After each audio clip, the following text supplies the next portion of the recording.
Hi, I'm Muhammed. I'm Hamdan, and this is Nightline, the top stories. Discussions involving allocations for opposition MPs to be held next week. And 8 luxury cars worth 6 million ringgit seized by MACC.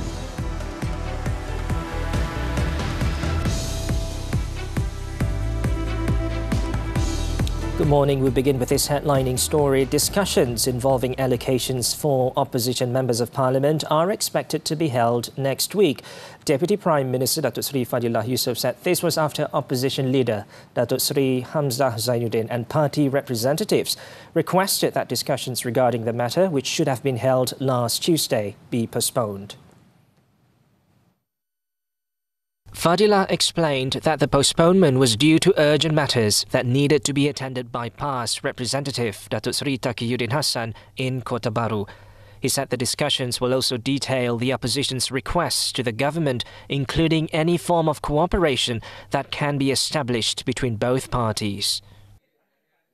Saya nak mendengar apa juga permohonan sedaknya, baru saya dapat mengembak kepada kerajaan nak kemukakan apakah permohonan sedaknya, apa syarat yang mereka kemukakan dan sebagainya.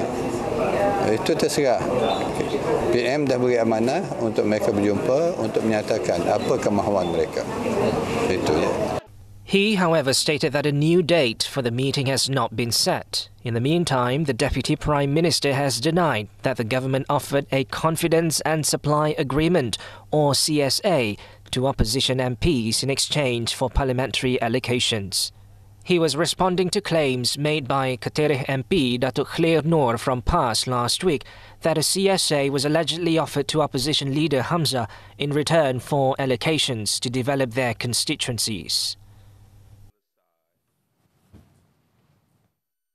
Meanwhile, commenting on the issue of foreign workers allegedly dominating the vegetable industry in the country, Fadilah stressed that the matter falls under the jurisdiction of the Home Ministry and Human Resources Ministry. Dalam undang-undang masih bidang kuasa macam ya. Kesemua belum ramai. Hanya di bawah KDN dengan Kementerian Sumber Manusia. So prosedur yang sedia ada masih berjalan. The Deputy Prime Minister was asked to comment on an exclusive report by Berita Harian recently regarding the alleged takeover of the vegetable supply chain in the country by foreign nationals. According to the report, the foreigners are believed to be expanding illegally operated farms, with the total size now reportedly reaching nearly 1,000 hectares. Losses due to floods throughout the country during the northeast monsoon this time around are estimated at almost 1 billion ringgit. Deputy Prime Minister Datuk Seri Ahmad Hamidi said the National Disaster Management Agency, or NADMA, was still assessing the actual damage caused by the disaster. NADMA sedang menilai jumlah keseluruhannya, tetapi kita cara kasar menganggarkan kerosakan keseluruhannya mungkin hampir 1 bilion. Ya. Ini termasuk kerosakan utama ialah infrastruktur ya. Dan ini sedang dijalankan pembaikannya sama ada oleh JKR bagi jalan-jalan persekutuan dan jalan-jalan di luar bandar di bawah KKDW. Ahmad Zahid, who is also Rural and Regional Development Minister, said assistance for repairing affected houses and aid for flood victims had been channeled by NADMA to disaster management committees at the state and district levels. The monsoon season flooding saw the Hulu Dungun district involving Kampung Pasir Raja and Kampung Syukur being among the worst affected areas. He was speaking to reporters after officiating the Santunan Kasih Ramadan program organised by the Rural and Regional Development Ministry at Sultan Mahmud Mosque in Bandar Al-Muktafi Billah Shah, Dungun, Terengganu on Sunday. He also broke his fast with over 2,000 Dungun residents before presenting Duit Raya to Asnaf recipients, totalling some 810,000 ringgit in aid for the group. An express bus driver was burned to death while 2 passengers suffered minor injuries when the vehicle they were travelling in caught fire after crashing into a trailer at the Plus Expressway near Gurun in Kedah at about 4 a.m. on Sunday. The 42-year-old bus driver M. Jayakumar was found pinned to his seat. His remains charred after firefighters managed to bring the flames under control. Ada seorang driver dalam tempat memandu. Mangsa terkapit, Encik. Mangsa terkapit. Driver saja. Yang lain semua selamat keluar. Gua Cempedak Fire and Rescue Department Chief Muhammad Fauzi Razali said firefighters from Gua Cempedak and Amanjaya were deployed to the scene upon receiving a distress call about 4:02 a.m. Upon arrival at the scene, the bus was already engulfed in flames, likely due to the impact of the collision. Initial investigation revealed that both vehicles were heading towards Alostar when the incident occurred. It is believed that the bus collided with the rear of the trailer before veering off and crashing into the road divider. 2 passengers sustained minor injuries while the bus co-driver, 2 other passengers and the lorry driver escaped unharmed. The victim's body was sent to the Sultanah Bahia Hospital, Alostar, for post-mortem, and the incident is being investigated under the Road Transport Act. Meanwhile, firefighters are currently working to extinguish a forest fire at Broga Hill in Semenyih, Selangor. The State Fire and Rescue Department's Operations Movement Centre, PGO, received information about the incident at around 7:39 p.m. on Sunday. The Selangor Fire and Rescue Department's Assistant Director for Operations, Ahmad Mukhris Mokhtar, confirmed the matter, adding that the fire, estimated to have covered an area of approximately 5 acres, poses significant challenges for containment efforts due to the hot weather and current windy conditions. The incident also garnered widespread attention on social media platforms, with witnesses reporting the fire's continued spread throughout the hill. So far, no casualties were reported. The cause of the fire remains under investigation as operations to contain the blaze continue.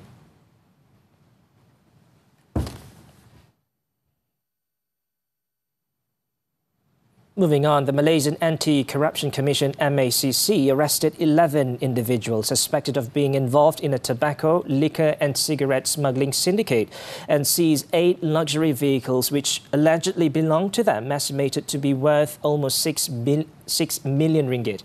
The individuals aged 30 to 50, consisting of civil servants, middlemen and 3 company owners, 2 of them with the title of Dato', were arrested in a special operation carried out in the Klang Valley on Monday. The seizure of the luxury vehicles, consisting of 2 Lamborghinis, a Lexus, a Mercedes-Benz, a BMW, a Volvo and 2 Toyotas, was confirmed by the MACC's Anti-Money Laundering Division Director, Datuk Muhammad Zamri Zainul Abidin. The operation was carried out in collaboration with the Inland Revenue Board and Bank Negara. The vehicles were seized from several individuals who held positions as company owners, as well as middlemen who made bribe payments to officials at an enforcement agency. The syndicate was also found to have carried out money laundering activities using ghost company accounts through licensed moneylenders and money changers. The syndicate's smuggling activities were believed to have caused tax revenue losses estimated at more than 400 million ringgit and involved bribes of more than 8 million ringgit to several individuals, including civil servants, to enable the smuggling activities. The case is being investigated under Section 17, subsection A and B of the MACC Act. Police confirmed that an 18-month-old baby boy, Muhammad Uwais Muhammad Khairul, was believed to have died after his mother slit his throat in a tragic incident in Pasir Gudang, Johor on Saturday. Seri Alam District Police Chief Superintendent Muhammad Suhaimi Ishaq said the baby boy was in the hall of the house when the incident happened. The mother, aged 32, has been remanded for a week to assist investigation, while the remand order was issued by Magistrate Suhaili Sapun at the Permai Hospital in Tampoi. During the 1:30 p.m. incident, the mother is believed to have slashed her son's throat, snapped a picture of the son in a pool of blood, and sent the picture to her husband through the WhatsApp application on her phone. Police also found a knife at the scene, believed to have been used by the suspect during the incident. The body of the baby was sent The body of the baby boy was sent to the Sultan Ismail Hospital for post-mortem and later claimed by the father after investigations had been completed. The case will be investigated under the Penal Code for murder.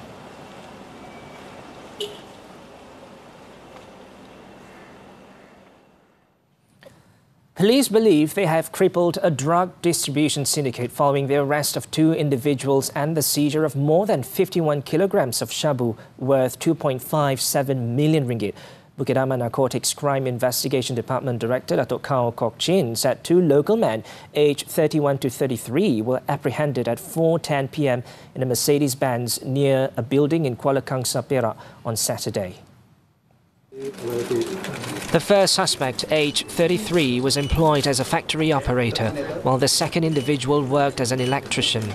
An inspection of their vehicle revealed 3 suitcases containing 16 to 17 orange packets each, suspected to be shabu, weighing a total of 51.501 kilograms.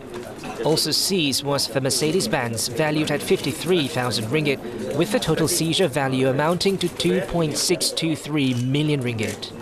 Checks found that the first suspect received a payment of 50,000 ringgit, while the second was offered 500 ringgit for transporting the drugs. They have been engaged in the activity for the past 4 months.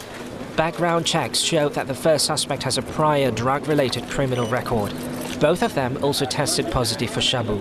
The suspects will be remanded for 7 days until March 23rd to facilitate the investigation under Section 39B of the Dangerous Drugs Act.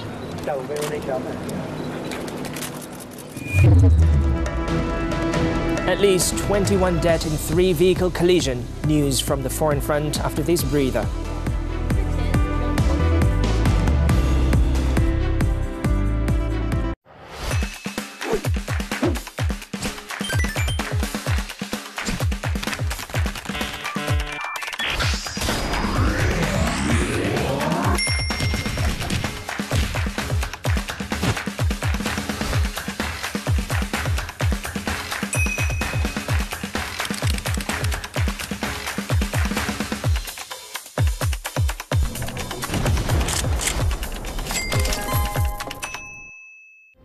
Ada setengah-setengah tempat, dia ada black area. Kita nak tahu di mana kapal terbang itu setiap masa. Tempat pencarian dikatakan hanya 30 km persegi. Atas asas tu, pada saya inilah satu perkembangan baru yang kita boleh cari. Di bedang ni dia lumpur warna hitam. Jika melekat di badan, dia akan lekat betul-betul. Itu akan jadi beban untuk menghabiskan trek kami. Terbayang waktu kecil-kecil dulu duduk berendam dalam kubang, orang kata kan.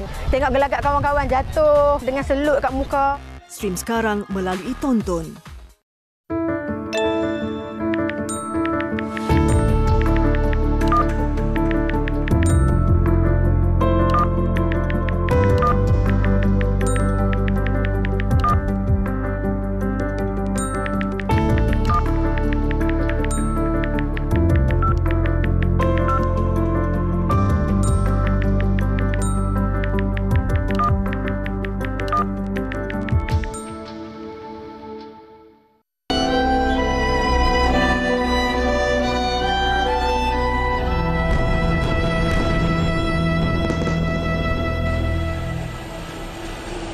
Welcome back to the foreign front. Trucks of flour have reached northern Gaza for distribution to areas that have had no aid in 4 months, with famine looming in the enclave and truce talks between Israel and Hamas due to resume in Qatar.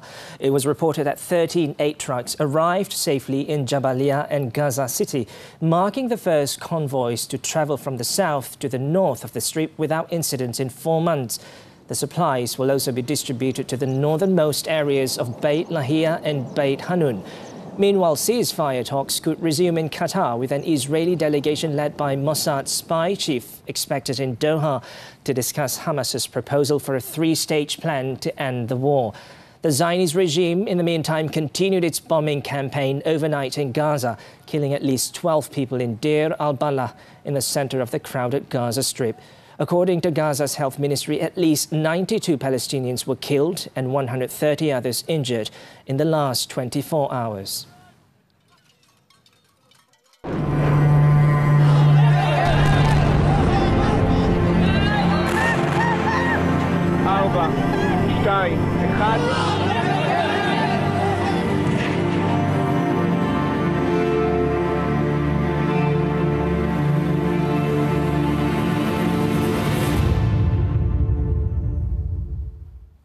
Russian President Vladimir Putin is poised to solidify his power with a landslide victory in Sunday's election, though the final day of voting saw some of late Alexei Navalny supporters staging symbolic protests against Putin's rule.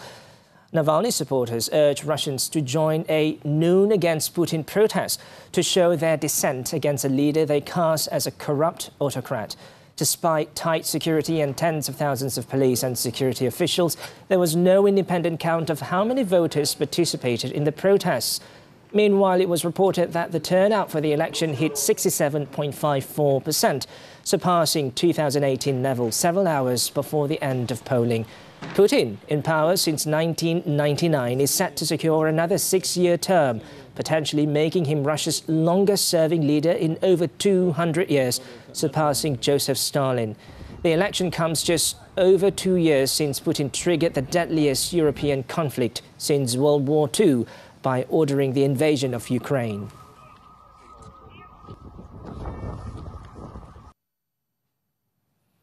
At least 21 people have been killed while 38 others injured after a bus collided with an oil tanker in the Garage district of Afghanistan's Helmand province. According to the Information Department of Helmand's provincial government, the crash on the Kandahar-Herat highway involved a motorcycle, a fuel truck and a bus travelling from Herat city to the capital Kabul.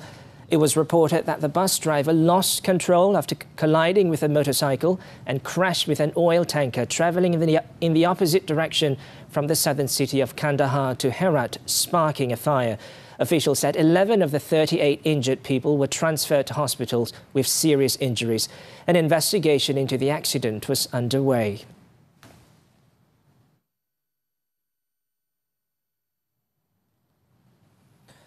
It will take only 1 degree Celsius of further global warming for intense humid heat to endanger the health and imperil the livelihoods of hundreds of millions of outdoor workers in the tropics. A United States-led study has found that the planet has already become hotter by about 1.1 degrees Celsius on average since pre-industrial times. According to a review paper in the Cell Press Journal One Earth, if the extra warming by a single degree Celsius happens, about 800 million people in the tropics will be living in areas where heavy physical work becomes dangerous for more than half the hours in a year. The authors, however, called for individuals, communities and governments to step up efforts to bolster the heat resilience of outdoor workers in the tropics, including those in agriculture, construction, forestry and fisheries. The report also highlighted research gaps related to outdoor workers in humid heat, including the need for more fieldwork to better measure heat impacts for each outdoor work sector and demographic.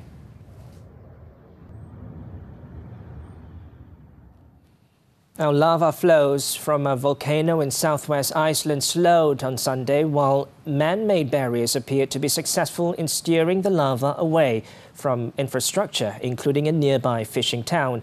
An expert at the Icelandic Meteorological Office said the seismic activity has decreased since the eruption began, with authorities were monitoring lava flowing towards the peninsula's Svartsengi geothermal power plant.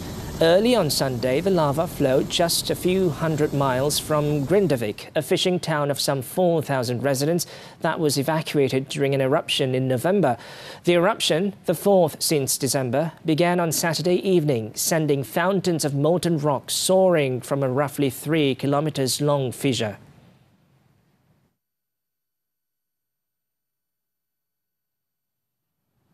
Residents in parts of Australia's Northern Territory and Queensland state were urged on Sunday to prepare for a tropical cyclone that is forecast to make landfall in coming days. According to the nation's weather forecaster, Megan, a Category 2 cyclone sitting in the Gulf of Carpentaria with wind gusts of up to 155 kilometers per hour, was expected to cross the coast on Monday or early Tuesday morning as a severe tropical cyclone. It said it was likely Megan would intensify to Category 3 later on Sunday, urging those in the warning zone to prepare their properties for strong winds. Gales with damaging wind gusts of up to 110 kilometers per hour were already sweeping remote Groot Eiland off Northern Territory's Arnhem Land.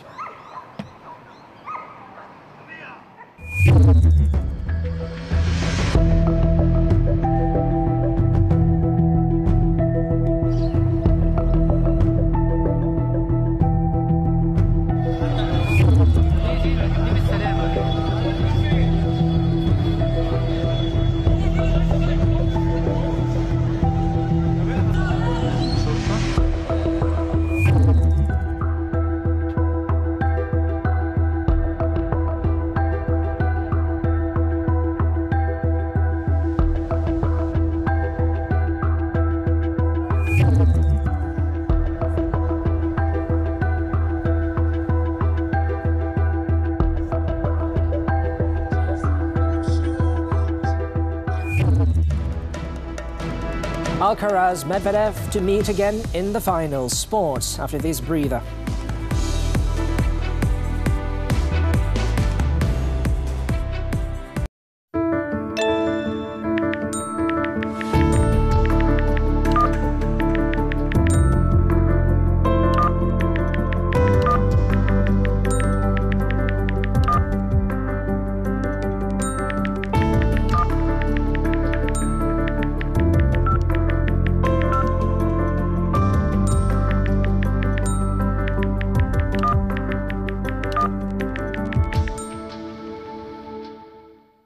Ada setengah-setengah tempat, dia ada black area. Kita nak tahu di mana kapal terbang itu setiap masa.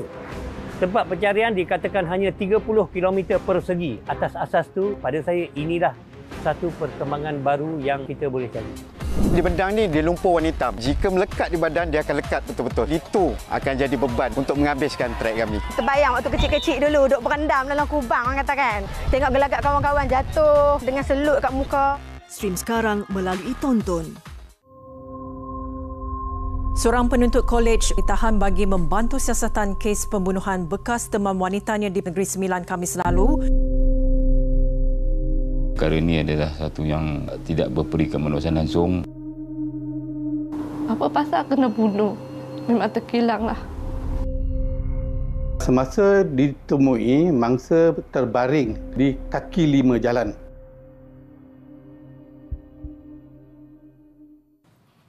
We're back with sports. Badminton, the 2024 All England Open Championships. National men's top doubles pair RM6 saw Wu Yik's hope of their first trophy of the year diminished after they succumbed to a straight-set defeat to Indonesian pair in the final on Sunday night. Playing against Fajar Alfian, Muhammad Rian Ardianto Aaron and So had to be satisfied with second place as they suffered a 16-21, 16-21 defeat. And on to tennis at 2024 Indian Wells Open. Daniil Medvedev returned to the final for the second consecutive year with a 3-set comeback victory against home favourite Tommy Paul in the last 4 on Sunday. Despite losing the first set 1-6, the Russian eked out a comeback to win the next 2 sets 7-6, 6-2 in a battle that lasted more than 2 hours. With this win, Medvedev set a rematch of last year's final against Carlos Alcaraz Garcia, who found a way to beat Jannik Sinner. Medvedev trails Alcaraz 2-3 in their head-to-head, with the Spaniard winning 3 of their 4 meetings in 2023. Earlier, Alcaraz also came from behind to beat Sinner 1-6, 6-3, 6-2 in 2 hours and 5 minutes. The defending champion changed his tactics after losing the first set and sealed the next 2 sets, keeping the Italian from taking his world number 2 ranking.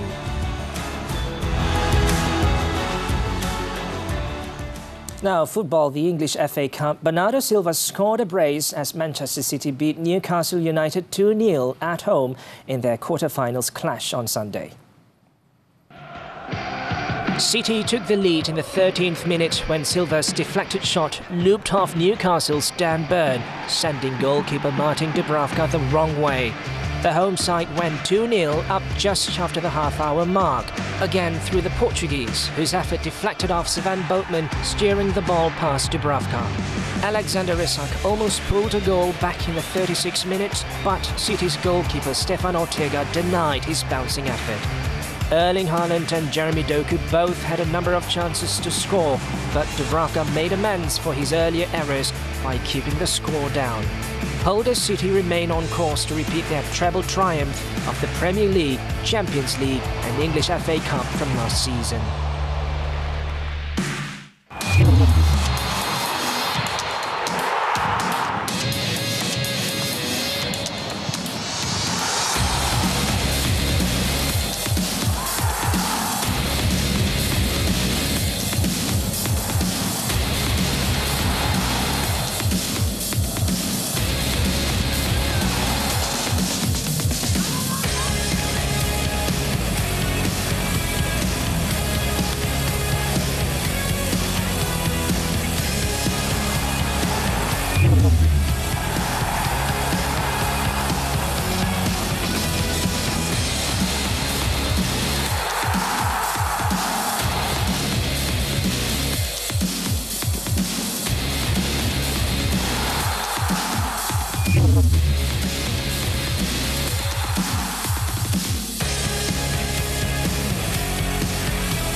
When we return, 5 men arrested after dead body discovered.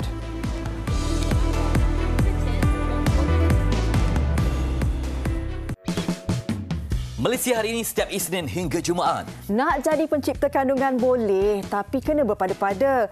Takkan pasal ibadat pun nak jadi konten. Kesihatan kita bawakan tentang kepentingan AED. Kesesakan pada bulan Ramadan ni bukan kat bazar je, tapi kat jalan raya pun sesak. Kenapa ya? Isu perumahan semakin memeningkan kepala. Ialah rumah makin mahal, kemudian banyak projek yang terbengkalai. Saksikan MHS 9.30 pagi di TV3. Juga stream melalui Tonton.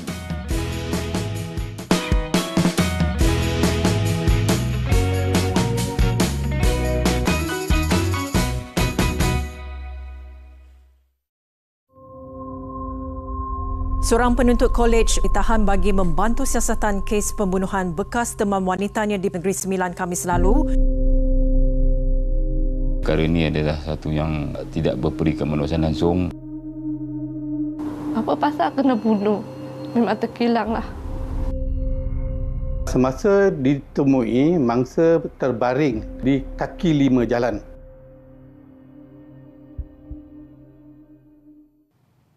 Welcome back. In Johor, a 61-year-old man was found dead with multiple stab wounds in Taman Rinting in Masai on Saturday.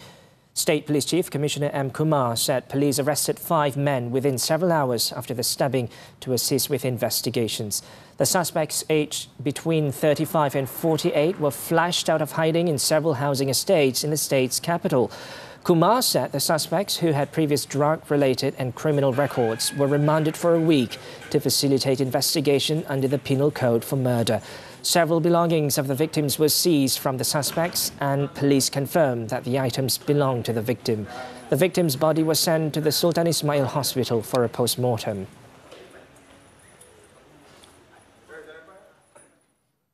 And lastly, a landscape worker pleaded guilty to a charge of molesting a woman who was performing prayers at a surau near Parit Raja earlier this month.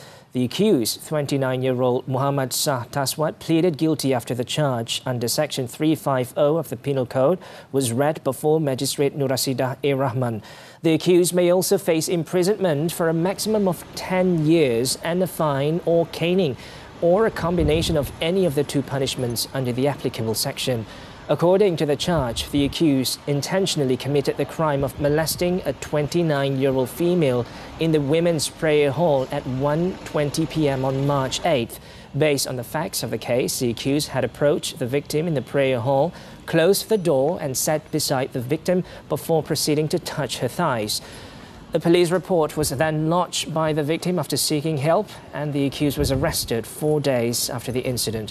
The court imposed a fine of 3,000 ringgit in addition to serving a 12-month prison sentence if he fails to pay the fine.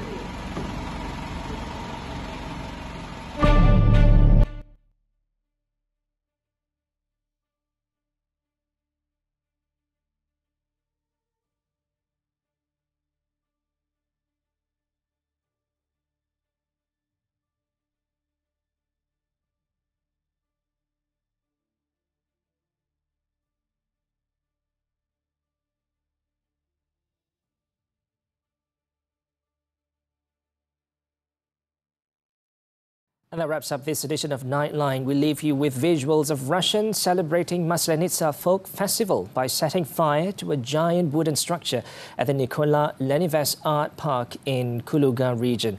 The festival, known as Pancake Week or Butter Week, is also celebrated in Belarus as well as Ukraine and traditionally marks the end of winter.